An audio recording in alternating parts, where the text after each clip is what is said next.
Dans un tube à essai contenant une solution de sulfate de fer 2, on verse quelques gouttes de soude. On observe un précipité verdâtre qui indique la présence d'ion fer 2 de symbole Fe2+.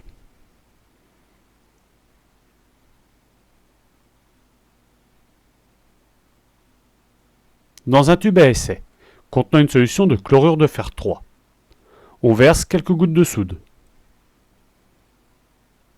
On observe un précipité orange-rouille qui indique la présence d'ion fer 3 de symbole Fe3+. Dans un tube à essai contenant une solution de sulfate de cuivre 2, on verse quelques gouttes de soude. On observe un précipité bleu qui indique la présence d'ion cuivre 2 de symbole Cu2+. Dans un tube à essai contenant une solution de sulfate de zinc, on verse quelques gouttes de soude.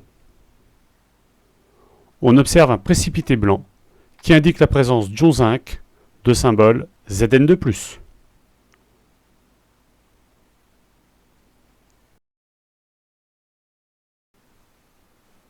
Dans un tube à essai contenant une solution de chlorure de sodium, on verse quelques gouttes de nitrate d'argent.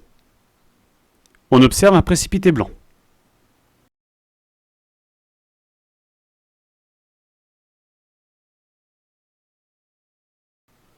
Ensuite, on place un tube contenant ce précipité à la lumière et un autre tube contenant le même précipité dans un tube totalement opaque afin qu'il soit à l'abri de la lumière.